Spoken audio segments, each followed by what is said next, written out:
The Book of Ruth revolves around Naomi, a widow from Bethlehem, Ruth, her devoted daughter-in-law from Moab, and Boaz, a kind-hearted farmer.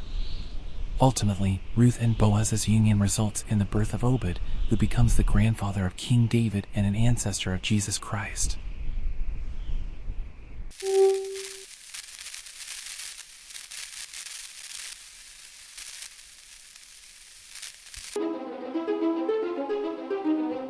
Subscribe. Now let's enjoy a bedtime Bible story from the Book of Ruth as you settle into a restful night of sweet dreams. Ruth chapter 1. Now there came a time, in the days of the judges, when there was no food in the land. And a certain man went from Bethlehem, Judah, he and his wife and his 2 sons, to make a living place in the country of Moab. And the name of the man was Elimelech, and the name of his wife Naomi, and the name of his 2 sons Mahlon and Chilion, Ephrathites of Bethlehem, Judah. And they came into the country of Moab, and were there for some time. And Elimelech, Naomi's husband, came to his end, and only her 2 sons were with her. And they took 2 women of Moab as their wives. The name of the one was Orpah, and the name of the other Ruth, and they went on living there for about 10 years. And Mahlon and Chilion came to their end, and the woman was without her 2 sons and her husband. So she and her daughters-in-law got ready to go back from the country of Moab, for news had come to her in the country of Moab that the Lord, in mercy for his people, had given them food.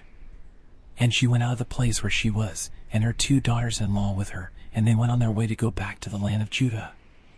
And Naomi said to her 2 daughters-in-law, "Go back to your mother's houses. May the Lord be good to you as you have been good to the dead and to me. May the Lord give you rest in the houses of your husbands." Then she gave them a kiss, and they were weeping bitterly. And they said to her, "No, but we will go back with you to your people." But Naomi said, "Go back, my daughters. Why will you come with me? Have I more sons in my body to become your husbands? Go back, my daughters, and go on your way. I am so old now that I may not have another husband. If I said, I have hopes, if I had a husband tonight, and might have sons, would you keep yourselves till they were old enough? Would you keep from having husbands for them? No, my daughters, but I am very sad for you that the hand of the Lord is against me." Then again they were weeping, and Orpah gave her mother-in-law a kiss, but Ruth would not be parted from her. And Naomi said, "See, your sister-in-law has gone back to her people and to her gods. Go back after your sister-in-law." But Ruth said, "Give up requesting me to go away from you, or to go back without you, for where you go I will go, and where you take your rest I will take my rest. Your people will be my people, and your God my God. Wherever death comes to you, death will come to me, and there will be my last resting place. The Lord do so to me and more if we are parted by anything but death." And when she saw that Ruth was strong in her purpose to go with her, she said no more. So the 2 of them went until they came to Bethlehem. And when they came to Bethlehem, all the town was moved about them, and they said, "Is this Naomi?" And she said to them, "Do not let my name be Naomi, but Mara, for the ruler of all has given me a bitter fate. I went out full, and the Lord has sent me back again with nothing. Why do you give me the name Naomi, seeing that the Lord has given witness against me, and the ruler of all has sent sorrow on me?" So Naomi came back out of the country of Moab, and Ruth the Moabitess, her daughter-in-law, with her, and they came to Bethlehem in the first days of the grain cutting. Chapter 2. And Naomi had a relation of her husband, a man of wealth, of the family of Elimelech, and his name was Boaz. And Ruth the Moabitess said to Naomi, "Now let me go into the field and take up the heads of grain after him in whose eyes I may have grace." And she said to her, "Go, my daughter." And she went, and came, and took up the heads of grain in the field after the cutters, and by chance she went into that part of the field which was the property of Boaz, who was of the family of Elimelech. And Boaz came from Bethlehem, and said to the grain cutters, "The Lord be with you." And they made answer, "The Lord give you his blessing." Then Boaz said to his servant who was in authority over the cutters, "Whose girl is this?" And the servant who was in authority over the cutters said, "It is a Moabite girl who came back with Naomi out of the country of Moab. And she said to me, 'Let me come into the grain field and take up the grain after the cutters.' So she came, and has been here from morning till now, without resting even for a minute."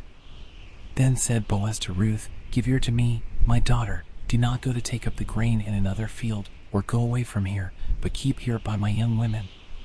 Keep your eyes on the field they are cutting, and go after them. Have I not given orders to the young men not to put a hand on you? And when you are in need of drink, go to the vessels and take of what the young men have put there." Then she went down on her face to the earth, and said to him, "Why have I grace in your eyes, that you give attention to me, seeing I am from a strange people?"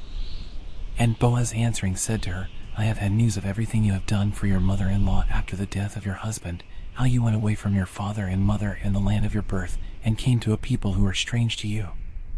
The Lord give you a reward for what you have done, and may a full reward be given to you by the Lord, the God of Israel, under whose wings you have come to take cover." Then she said, "May I have grace in your eyes, my Lord, for you have given me comfort, and you have said kind words to your servant, though I am not like one of your servants." And at mealtime Boaz said to her, "Come here, and take some of the bread, and put your bit into the wine." And she took her seat among the grain cutters, and he gave her dry grain, and she took it, and there was more than enough for her meal. And when she got ready to take up the grain, Boaz gave his young men orders, saying, "Let her take it even from among the cut grain, and say nothing to her. And let some heads of grain be pulled out of what has been corded up, and dropped for her to take, and let no sharp word be said to her." So she went on getting together the heads of grain till evening, and after crushing out the seed it came to about an ephah of grain. And she took it up and went into the town, and she let her mother-in-law see what she had got, and after taking enough for herself she gave her the rest. And her mother-in-law said to her, "Where did you take up the grain today, and where were you working? May a blessing be on him who gave such attention to you." And she gave her mother-in-law an account of where she had been working, and said, "The name of the man with whom I was working today is Boaz." And Naomi said to her daughter-in-law, "May the blessing of the Lord, who has at all times been kind to the living and to the dead, be on him." And Naomi said to her, "The man is of our family, one of our near relations." And Ruth the Moabitess said, "Truly, he said to me, 'Keep near my young men till all my grain is cut.'" And Naomi said to Ruth, her daughter-in-law, "It is better, my daughter, for you to go out with his servant girls, so that no danger may come to you in another field." So she kept near the servant girls of Boaz to take up the grain till the cutting of the early grain and the cutting of the late grain were ended, and she went on living with her mother-in-law. Chapter 3. And Naomi, her mother-in-law, said to her, "My daughter, am I not to get you a resting place where you may be in comfort? And now, is there not Boaz, our relation, with whose young women you were? See, tonight he is separating the grain from the waste in his grain floor.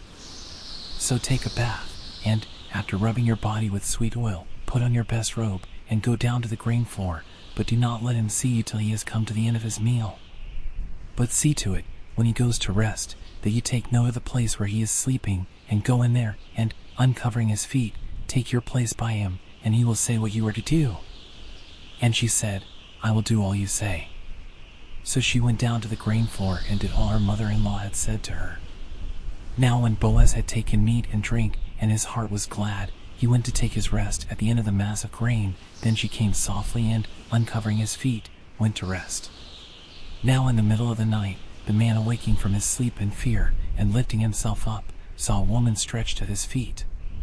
And he said, "Who are you?" And she answering said, "I am your servant Ruth, take your servant as wife, for you are a near relation." And he said, "May the Lord give you his blessing, my daughter. Even better than what you did at the first is this last kind act you have done, in not going after young men, with or without wealth. And now, my daughter, have no fear, I will do for you whatever you say, for it is clear to all my townspeople that you are a woman of virtue. Now it is true that I am a near relation, but there is a relation nearer than I. Take your rest here tonight, and in the morning, if he will do for you what it is right for a relation to do, very well, let him do so, but if he will not, then by the living Lord I myself will do so." And she took her rest at his feet till the morning, and she got up before it was light enough for one to see another. And he said, "Let it not come to anyone's knowledge that the woman came to the grain floor." And he said, "Take your robe, stretching it out in your hands." And she did so, and he took 6 measures of grain and put them into it, and gave it her to take, and she went back to the town.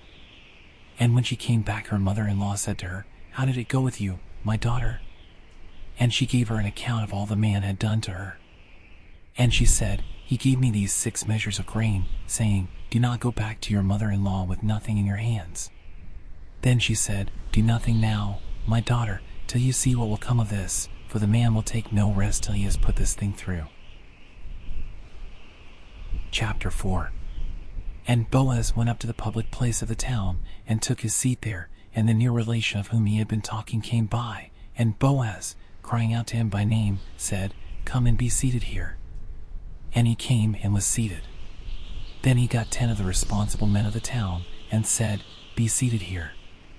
And they took their seats. Then he said to the near relation, Naomi, who has come back from the country of Moab, is offering for a price that bit of land which was our brother Elimelech's. And it was in my mind to give you the chance of taking it, with the approval of those seated here and of the responsible men of my people. If you are ready to do what it is right for a relation to do, then do it. But if you will not do it, say so to me now, for there is no one who has the right to do it but you, and after you myself. And he said, I will do it. Then Boaz said, On the day when you take this field, you will have to take with it Ruth, the Moabitess, the wife of the dead, so that you may keep the name of the dead living in his heritage. And the near relation said, I am not able to do the relation's part, for fear of damaging the heritage I have. You may do it in my place, for I am not able to do it myself. Now, in earlier times this was the way in Israel when property was taken over by a near relation, or when there was a change of owner. To make the exchange certain, one man took off his shoe and gave it to the other, and this was a witness in Israel. So the near relation said to Boaz, Take it for yourself. And he took off his shoe. Then Boaz said to the responsible men and to all the people, You are witnesses today that I have taken at a price from Naomi all the property which was Elimelech's, and everything which was Chilion's and Mahlon's. And, further, I have taken Ruth, the Moabitess, who was the wife of Mahlon, to be my wife, to keep the name of the dead man living in his heritage, so that his name may not be cut off from among his countrymen, and from the memory of his town. You are witnesses this day. And all the people who were in the public place, and the responsible men, said, We are witnesses. May the Lord make this woman, who is about to come into your house, like Rachel and Leah, which two were the builders of the house of Israel, and may you have wealth in Ephrathah, and be great in Bethlehem. May your family be like the family of Perez, the son whom Tamar gave to Judah, from the offspring which the Lord may give you by this young woman. So Boaz took Ruth, and she became his wife, and he went into her, and the Lord made her with child, and she gave birth to a son. And the women said to Naomi, A blessing on the Lord, who has not let you be this day without a near relation, and may his name be great in Israel. He will be a giver of new life to you, and your comforter when you are old, for your daughter-in-law, who, in her love for you, is better than 7 sons, has given birth to him. And Naomi took the child and put her arms round it, and she took care of it. And the women who were her neighbors gave it a name, saying, Naomi has a child, and they gave him the name of Obed. He is the father of Jesse, the father of David. Now these are the generations of Perez. Perez became the father of Hezron. And Hezron became the father of Ram, and Ram became the father of Amminadab. And Amminadab became the father of Nahshon, and Nahshon became the father of Salmon. And Salmon became the father of Boaz, and Boaz became the father of Obed. And Obed became the father of Jesse, and Jesse became the father of David.